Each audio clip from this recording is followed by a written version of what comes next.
All right, folks, we are back. The 2023 high school season is back, and so is the High School Huddle. I'm AJ Feldman. He is Carl Jones. We're back. We're better than ever. The sports have already gotten underway. Week one of our high school football season is in the books. But most importantly, Carl, we're just back. We're back at it, baby. Yeah, it flew by, man. I swear. Like I feel like we was just covering the lacrosse state championships, and then enjoy your summer for a couple weeks. We really didn't touch 90 all too often, so you didn't really feel like you was in the that deep into summer, and then boom, high school sports is here. I can't wait. It was fun Friday night, just being out there, seeing the kids, and just being out there on the sidelines. It was dope, and I can't wait for the calendar year we have ahead of us, because Section 5 is always bringing the fireworks for us. I thought you were going to say, boom, high school sports season hits, and now we get the 90-degree weather, because it's been rough. If your whole house isn't air conditioned, or if you have to spend any time outside. Last night, as we record this on Thursday, we had games postponed because of the heat index. Soccer, we had some volleyball games postponed because of the heat, which I had never really seen before. But if you don't have air conditioning in those gyms, and especially we're so early into the season, I could see the ADs being like, you know what? I don't want to put my kids through this. I don't want to put me through this if I gotta to show up to this game. So let's just push it off. But yeah, we're underway. We're back. We're better than ever. And we've got a lot of great stuff coming for you this high school sports season. We have a new partnership with Primetime 585. That's mostly on RochesterFirst.com News 8, but they'll be doing a Spotlight Team of the Week. We're running some of their interviews and highlights on our website. So we have the two most dedicated minds, and Paul Gotham and Pick'em Slinters. We're not going to ignore them just because we don't work with them. But two of the biggest high school minds in all of Section 5 are teaming up this year on our news site and our Rochester First site. Who knows? Maybe they come and make some regular appearance on the podcast. Maybe once we get into basketball season. But a lot to look forward to, a lot to get ready for in this high school season. Yeah, man, I'm excited for them to be along. I mean, they're good people who always have welcomed me with welcome arms, like you and Thad as well. They're just all around good people, and you see the excitement they bring to all the games and how the kids love them. So just now we together now. We locked in. I don't have to, hey, can I use this video? Like, no, we're all together now. You feel me? So send us everything. Send us everything, Karen. Yeah, and they know everybody. I mean, they know everyone from the AD down to like the third graders. A little cousin or something. They know everybody. They're locked in with the community. So it's going to be dope. It's going to be fun. And I can't wait to see what this partnership brings. And they also know how a lot of kids' names are pronounced, which is very important for what we do. So we're looking forward to that. Let's get into the show. And before we get into our team of the week, our eyes on you, our game of the week, I want to start off the show talking about something that has been in the works for about the last 2 years in New York State and has come into implementation for this school year, and has really produced some drastic effects here in Section 5. New York State has added another class in high school sports, class AAA. So now we have AAA, AA, A, B, C, and D. We have 6 classes for a decent amount of sports. Basically, your 2 or 3 largest sports in each prospective season. You've got girls volleyball and the soccers in the fall. You've got your basketballs in the winter, and you've got your baseball and softball in the spring. So we've got more sectional championships to give out for the most part. We've got more state titles to give out. But the thing that's really probably had the most drastic effect here in Section 5 is that largest class, that class AAA, because you didn't know, New York State's a pretty darn big state, and we got a lot of people down in the city on Long Island. So when they do this, essentially, it depends for the sport, but for the most part, they take the 75 biggest schools and they put them in AAA. They put the 75 biggest, the smallest schools in Class D, and those are your Class AA or AAA and D, and then everybody else just kind of gets divided up in all the middle parts. It varies for different sports, but that's generally the idea. The thing in Section 5 is we don't have a lot of massive schools. We even like our Victors, our Pittsfords, and things like that. They don't stack up to what you get down in the city and Long Island, things like that. So in some sports, and most drastically in girls volleyball, we have 2 teams in that class. Class AAA, the girls volleyball sectional championship game is already set. It is Rush Henrietta versus Fairport. Those are the only two teams that are going to be playing in Class AAA volleyball, in girls volleyball. In other sports, it's basically the same, but there's some differences. Girls soccer, it's those two teams, and there's an RCSD United team. In boys soccer, there's those two teams, Rush Henrietta and Fairport.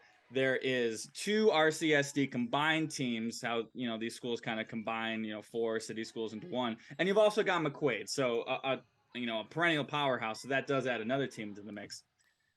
But it's really a drastic change in the way that largest class turns out, where you already have two teams already in the sectional championship game for girls volleyball. And I went out and did a story with both of those teams. As you might imagine, the responses were quite drastically different based on where the standing of those two teams are. Fairport, the defending Class AA champs, they bring back two D1 players. Rush Henrietta, a rebuilding squad, a young squad. They're coming off a sub 500 season. Fairport's like, I'm kind of annoyed that we don't get to, prove that we're better than Penfield, prove that we're better than Schrader, Victor in years past, things like that. Rush Henrietta, hey, they got one game to win a sectional championship. They're kind of excited about that. But I think it's just a tough thing to do. I get what New York State tried to do with adding a section, the top schools in AA and A in the past, the discrepancies when you have fewer classes, obviously it's larger, but I think it just created a side effect in some of these regions like Section 5 that might not have made the move worth it for how they're doing it right now. Yeah, I think one of the coolest things when I first got to New York and started covering high school sports 2 years ago that we don't have in Ohio is the idea of sectionals and sectional championships. Like, we have districts and stuff of that nature, but no one really cares that you won a district championship. Like, no one cares that, like, 1 iota. I don't even remember our district championship game, to be honest. But what is cool here is that there's an emphasis on winning sectionals and the road to get there. But when you take that away, that road, that path, the lure of raising that brick for these young ladies in the girls volleyball example, which is the most extreme example, it kind of, I don't want to say diminishes it, because I mean, at the end of the day, I come back to my high school 15 years later, I'm still going to have that brick regardless of the path. Like, we could say it kind of does. It really does. Yeah. But I'm gonna still tell my grandkids that brick is mine, regardless of like how I got there. Right. But having said that, though, it takes a little out of it. I mean, as a competitor, we all want to like go to the best of the best, and ain't nothing worse, than when you going around the city and like you want to, because when you're AA, right, the Class A and B schools, they can always say that like, oh, we didn't play y'all, and rightfully so. I mean, the size of your school does not determine who's best, right? But when you're the AA school or the biggest classification in a section, you're always gonna feel like you're top dog. And now you only won one game to win the whole dang thing. So like, does the conversation really hold the same weight? So I'm not in their position. I'm not in their shoes. Thank God I'm removed. I'm just the guy talking about it. But yeah, I did see the impact of it when it first came out. And I'm like, man, this kind of takes away the nice, cool thing that I thought about sectionals in the first place. And it does, it diminishes the run. There's only one game, there's not a big buildup. You think of, maybe not, depending on the sport, you think of like a girls basketball, a boys basketball, things like that, things that the like schools really get behind. And also in volleyball and in soccer, these schools do a great job of supporting all of their sports. But it's just not the same when, you got a Final Four. Baseball, are we just going to have Rush Henrietta and Fairport play one game and that decides it all? Where, it's one thing volleyball. It's not so much where like one person, one hot performance can dominate it. Baseball, if the Rush Henrietta team has a sub 500 record or something, whatever, and a pitcher just gets hot for one game, congratulations, you're a sectional champion. There's different ways you can, maybe they try and figure this out. In Minnesota, I've talked about my time covering high school sports in Minnesota. There's different classes in different areas. They just have to break it up based on size. I covered up in northern Minnesota where there's not a lot of big schools. You had the biggest school, they were still in a section of 8 teams. They had to travel 2 hours to play their sectional teams. So they were section 8. 30 minutes down the road, a smaller school, they were in section 5. You go a little bit further, you're in section 7. So you might have to redraw these maps based on, combining all of the Rochester schools, the Syracuse schools, and the Buffalo schools into one AAA section. It's not going to be, the same thing, but now you get the added benefit of a little bit tougher of a sectional championship run. And instead of having, the Syracuse, the Rochester, the Buffalo, if you have, Elmira teams basically getting a free ride to Glens Falls for the state tournament, now you're getting one of those teams to earn their way to Glens Falls, and you're getting 2 or 3 teams from the Long Island area, the New York City area, where they have the opposite problem. In Long Island, those sections down there, they have stacked classes for AAA and AA. They have 2 schools in Class D. It's the exact opposite problem. So we can talk about this all day, but it's a tough thing for these schools and Rush Henrietta and Fairport to have to go through that. The one thing that it does create is some really interesting sections in Class AA, because you have a lot of the teams that were in Class AA before combined with most of the Class A1 teams in these other sports. Just for an example, I'm looking at girls soccer right now. Now in the sectional tournament, you've got Hilton, you've got Mendon, who's always really good at girls soccer, Schrader, who I believe won the sectional championship last year, Canandaigua's feisty, Spencerport, who's won 1 billion times in a row, Churchville Chili made the sectional championship game. They played Spencerport tough last year. Penfield's difficult. Mercy's pretty tough. Brockport has Brighton has some players. Brockport too. Athena has Rihanna Hudson. So these Class AA brackets are going to be really fun now. Wow, I had no idea. Wow, that sounds crazy. I'm not gonna lie to you. All that talent in one man. Like, ain't no.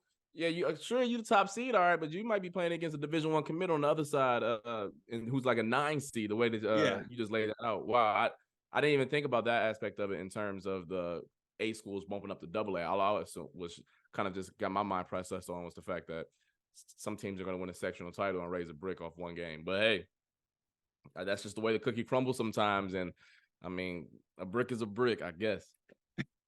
So it's going to be interesting come sectional time. And now in Class A, you've kind of got the lowers of Class A trying to take down some Bs in the past. So you've got Sutherland in Class A taking on, HFLs and, Palmax and Batavias and things like that. So we'll get into that a lot more once sectional tournament time really comes around. But just something that you should definitely know about in high school sports this year if you follow it at all, especially if we get into basketball. Think about boys basketball. I haven't seen the sectionals, the brackets so far, but you're going to have your RH and Fairport. You're also going to have probably Aquinas in there. You're also probably going to have McQuaid in there. So that's, a fun, interesting bracket. Bishop Kearney for girls basketball is going to be with those top dogs. So a lot to think about for the rest of the school year. But let's just start focusing back on week 1 now. We went out, covered a lot of high school football games. We had a jam-packed football frenzy, a lot of great games, a lot of great storylines that we followed for you early in the season, preseason with our previews, and some that really came to fruition in week number 1.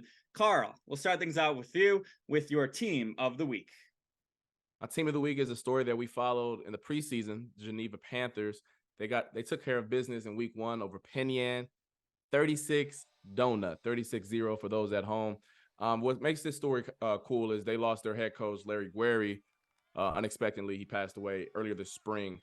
And then Colin Cooper, who played at Geneva, I believe in the late 2000s, the beginning of the decade, ended up playing at Monmouth and Albany, a good football player in his own right. And he took over the program and led the guys out to a shutout victory. He felt as if they were going to be a good team, and he said he's trying to bring back some of the Geneva allure from the past. But what makes this story so unique is that Guerry left behind 3 kids on the team, and one of the kids, Quadier Lawson, balled out 2 touchdowns, 132 rushing yards on just 6 carries. So my man was out there playing with a purpose.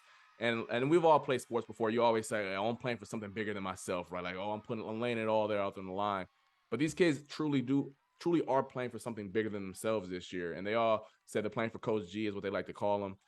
It's a dope thing. Some more shout outs. Ray DeJesus, the quarterback, 112 total yards with 3 touchdowns himself. Deshaun Bruce with a pick 6 and another interception as well. Just all around, what a way to start off the year. I mean, what a tumultuous offseason, emotional ups and downs, just trying to get through, right? And then boom, week 1, just lay it all out there on the road at Penn Yan, a team who they faced last year and who was pretty darn good last year as well. I remember watching them. So Colin Cooper got those boys in the right direction. He has their heads on straight so far this year. They'll take on Rochester Prep this Friday. Another game that they should be able to take care of business with. But man, I saw the result, and I was just so ecstatic for those kids, especially what they've been through over the past 6-7 months. Yeah, we were able to get one of our news photographers out to that game, get your highlights on for Football Frenzy, and like you said, just a tragic story. Seeing some of the social media posts that people post in Coach Guerry's passing, seeing some of your interviews when they talked about him, just what you would expect out of a beloved high school football coach. Always there for the kids, always there for the community. He had just come back in recent years. I believe last year was his second or third year at the helm. They turned him from a winless season to last year they won like 4 or 5 games, so he was pulling them around in the right direction, and just so much emotion in that game for all the kids. Certainly, I know it's going to be an emotional game again this upcoming weekend when they play their home opener, so congratulations to Geneva for pulling that off and winning one for Coach G, as they said. Yeah, just like you said, they're doing it for Coach G this year, and boy, I'm sure week 1 he was very, very proud of what they did. Most certainly. I'm going to go my team of the week to the East Rochester Gananda Bombers, a team that we talk about quite a bit on this show. They've had a lot of success in Class C in years past. They came out with their season against a pretty decent Lions Soda squad. They had some good players, a good offensive line. They could run the ball really well. Dropped 50 on them, 50-35, a win in week number 1. And they've got a lot of new players coming into their team this season. They've got a new quarterback, Ben Newman. He came over from Aquinas. They've got Noah Mather, a receiver who came over from Monroe. I believe they have one other transfer who's going to make some noise for them. I heard about this, but I didn't quite get the name. But they've got a lot of guys coming in, and they looked good in week 1. Ben Newman, 219 yards, 4 touchdowns. C.D. Sneed had a really nice game. Kadero Sneed, we talked about him a lot last year. 13 rushes for 126 yards and 3 touchdowns. 4 receptions, 48 yards, and a touchdown. So 4 total touchdowns, over 150 yards. Personally, maybe I just haven't seen the kid in a while. He looked a little bigger. He looked a little faster. He looked a little stronger. I really like what he put together in week 1. Noah Mather had a great game. The aforementioned Noah Mather, 2 touchdowns, 68 yards. The first one just went up and got it, mossed it over the defender. Miles Cavanis, always a dangerous threat, had 6 receptions for 100 yards and a touchdown. He's probably going to be more of their speed player on the outside. And yeah, Ben Newman just did a really good job distributing the ball to his playmakers, putting it where only they could get it, getting his guys out in space. Nothing fancy, nothing crazy, nothing, scrambling out crazy. He just did his job, and he did his job really well to the tune of 4 touchdowns. This East Rochester team is going to be really good once again this season. Last year, they lost in the sectional championship game to Attica Alexander, who also won their season opener. So Class C always has a lot of good teams. It's tough to figure out exactly who's who, but I think I can say with somewhat certainty that East Rochester is going to be one of those teams right at the top at the end of the season.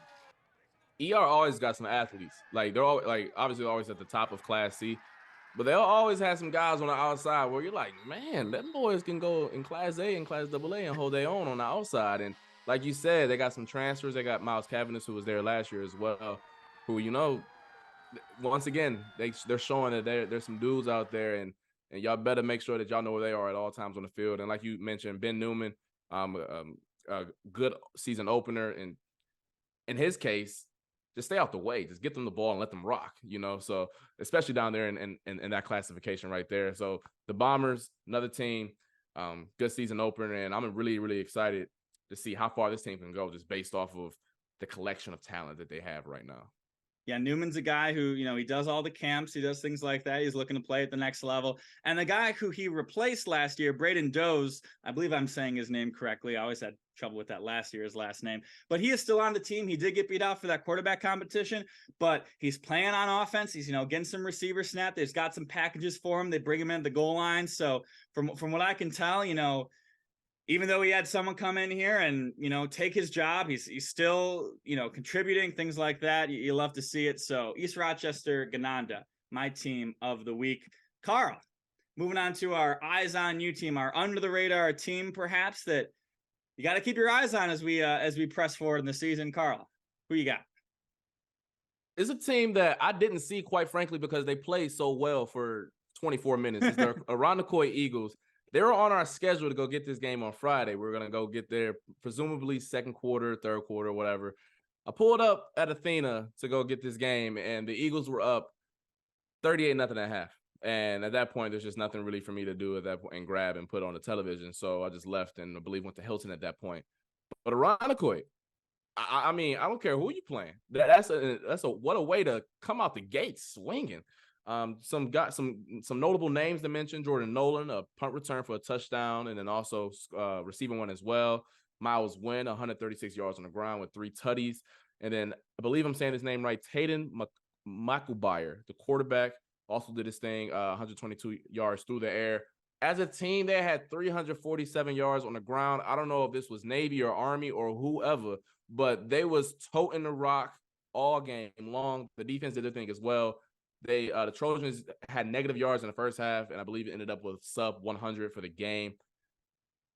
Irondequoit, I mean, Athena had some guys last year, and I know they lost them to graduation, but I know that they still have some players in the pipeline. For Irondequoit to do what they did, it's very, very eye-opening for me because I'm like, hold on, I got to see what y'all got going on over here. Because I mean, Isaiah Ballard was on the defensive line. I saw him. He's on the basketball team that made it down to states last year.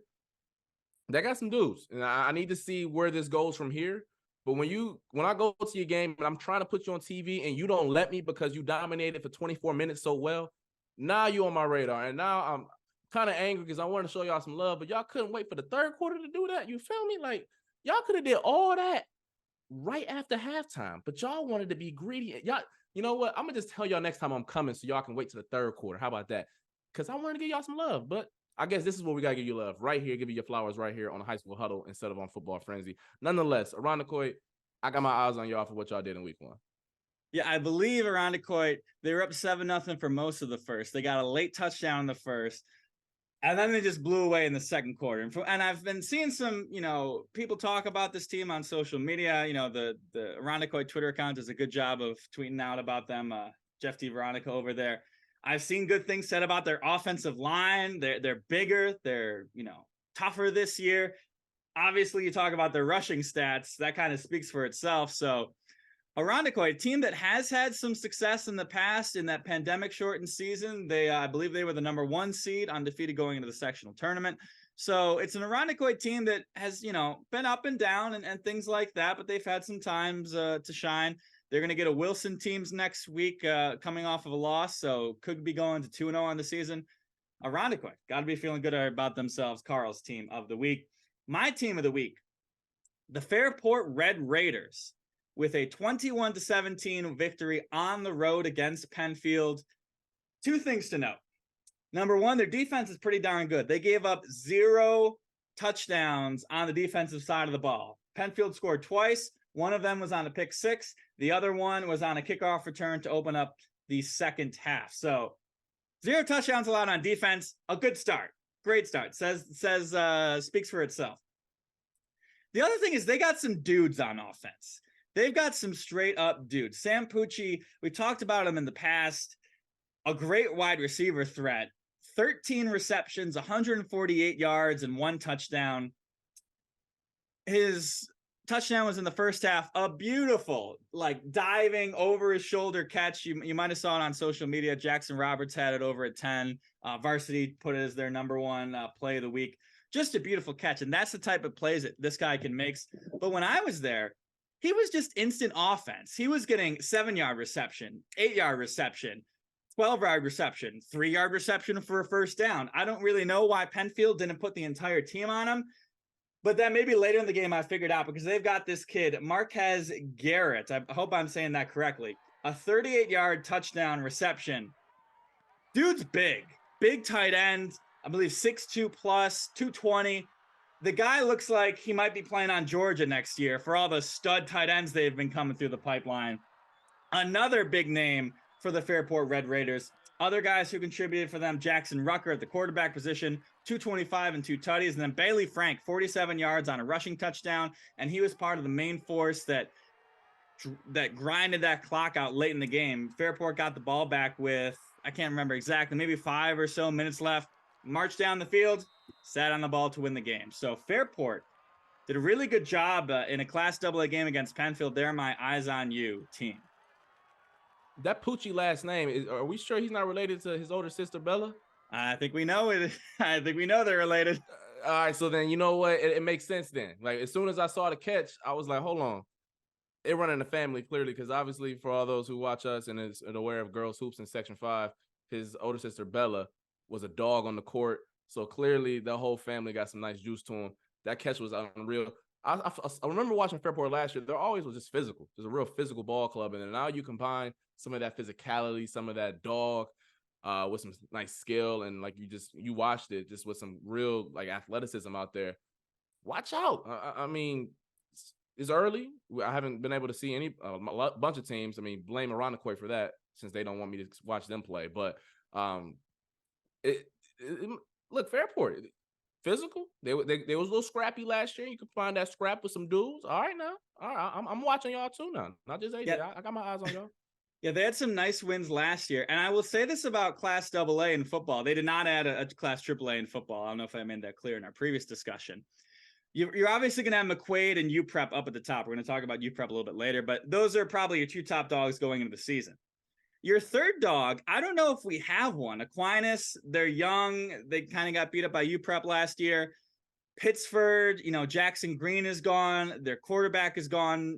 We saw them lose to Hilton. Hilton, a good team. Robert Lowry did some great things. I can't count them out of the mix, but Fairport is certainly in that discussion to be the third dog in the Class AA brackets for a team that hasn't had a ton of success in the most recent years. Fairport has had success in the past, but recently it hasn't really been Fairport's time. This year could be a nice one for the Fairport Red Raiders. We had a lot of great games in week number 1. Week number 2 will be no different. We've got a ton of great games for you on Football Frenzy, a handful of great games circled on our schedule. Carl, why don't you highlight one of them for your game of the week? We're going on to Class B, out to HFL. Monroe is inviting the Cougars. Going out to the face the Cougars at HFL. It's going to be a doozy. Last year, those two teams played each other twice, I believe. And in both games were very, very competitive. HFL did suffer a loss in week 1, facing Waverly, 41-19. Matt Meacham still had a good day at the office. He's back this year at quarterback with 2 touchdown passes on 26 completions. Monroe did not have a week 1 game. I believe they were facing a Canada team. The game just didn't work out schedule-wise or whatever. And they got some dudes. Messiah Hampton's one of them. The kid has a Penn State offer as a sophomore. If y'all know anything about recruiting, that's pretty early to be getting Big Ten offers. So the kid's nice, and you'll be able to see him this year. Monroe coming off of a devastating loss in the sectional championship last year against Batavia. This game's gonna have some fireworks. HFL obviously has some dudes. They usually try to spread the ball out, which is kind of fun because Monroe has the guys on the outside as well. So it's that mano-a-mano matchup, good on good, strength on strength. It'll be fun to watch. It's Class B, and usually, that's a different. Maybe they try to run the ball a little bit more, triple option. No. These two teams, not these two schools. These two schools gonna air it out. 7-on-7 with some linemen sprinkled in there as well. It's gonna be fun. It's always fun to watch these two teams play. Not in Monroe this time. This game will be at HFL. Yeah, I went to, I believe, one. I think I actually might have gone to both of those games last year when they met up in the regular season and the playoffs. Two really good teams, as you said. They were both tough, competitive, good games. HFL had a lot more trouble last year against Monroe with their receivers getting open, as they did with some of those other teams. So we'll see if they can scheme up some plays. I know you mentioned their loss to Waverly. I did see on Twitter that Waverly's got a really good quarterback. I don't know exactly how good, but people were kind of hyping up that kid. So not too surprising that they unfortunately, got a big number put up on them. But Monroe, HFL, and Batavia, they're always, certainly last year, the top 3 dogs in Class B. I haven't seen anything so far yet to, defer myself from that opinion going into the season. So both A, an important game to build some confidence for you in the season, and B, a very important game for seeding reasons, because we always talk about this when there's 3 good teams in a class. That number 1 seed is a lot more important than in maybe some other sports. And these kids know that. These kids, they're smart. These kids know they know the end game. They know the end game for sure. My game of the week is a cross-class game that is really intriguing, really juicy matchup this year. Canandaigua against UPrep. Canandaigua, perennial powerhouses in Class A, coming off 4 straight Class A championships. UPrep, they won in Class A the year prior. Last year, they were competitive in Class AA. They lost in the semifinals. These two teams also played in the Class A crossover game 2 years ago. It was a really close game down to the wire. Canandaigua ended up with the win there. But this is just going to be a really fun game. You got a lot of great players on both sides. Both teams coming off pretty impressive wins. Spencerport, Canandaigua beat them 27-3. They were up, I believe, 7-3 at the half. They pulled away in the second. And then UPrep scored 33 unanswered points to beat Aquinas 33-7. They got a new quarterback, Tavion Bird. Didn't see a ton when I was there with the arm. Did have an 86-yard rushing touchdown. So the kid is athletic. He looked great on that run where he busted out big. Tyrell Simmons did do some good things in the receiving game in that first half while I wasn't there. He had 63 yards, 2 touchdowns. They got CJ Robinson over from Aquinas. We talked about him a lot last year, running the ball, a threat out of the backfield. He had a touchdown that was called back in typical UPrep fashion, where they seem to score 8 touchdowns a game and only a handful of them count. Struggling, it's a struggle for the highlights when we see one called back. So UPrep, another one of those instances last week, but he had 120 yards. And then Canandaigua, the drill with the Braves, or not the Braves this year. They're just Canandaigua right now. If you haven't heard, of course, Native American teams Native American phrases can be no longer used as mascots. So we don't have any Braves or things like that this year. Right now, they're just Canandaigua. They got one more vote to figure out what they're going to be. Right now, they're just the Canandaiguas. So Canandaigua, Drew Willoughby at quarterback, 146 yards passing, 2 touchdowns. Dom Gullis, continuing the tradition of great special teams play from Canandaigua, a 75-yard punt return touchdown. So this is going to be a really fun game. 2 teams that are going to be at the top of their respective classes. This game is going to be played at Marina Auto Stadium, the former Marina Auto Stadium, now Rochester Community Sports Complex. It's going to be a fun environment. Canandaigua always shows out to support their team. The UPrep parents always show out to support their team, cheering on. I love their UPrep chant. So that's going to be a really fun game. I'm very excited that I'm going to be able to get to that game tomorrow night. Yeah, when the highlights came back for us for the Canandaigua game, it was a lot of new names. I know Drew Willoughby is back at quarterback, but there's a lot of new names that I hadn't called in the past. So Canandaigua got some new faces up there, and this will be, obviously they face Spencerport, who has a nice, rich history, but this will be their first big test on the road, quality opponent. You get to show out and introduce yourself to Section 5 against the UPrep team, who got some familiar faces around the Section 5 scene. But I know they're chomping at the bit to face a team like Canandaigua with such great pedigree as well. Nice, good on good matchup. We always love those, and I can't wait to see how that one turns out. Yeah, they have some new names on their team this year because they do not have Tysheed Crockton on their roster this year, who did just about everything for Canandaigua. He's playing in Central Connecticut right now. So they're trying to replace Mr. Tysheed Crockton, who did a ton for them last year.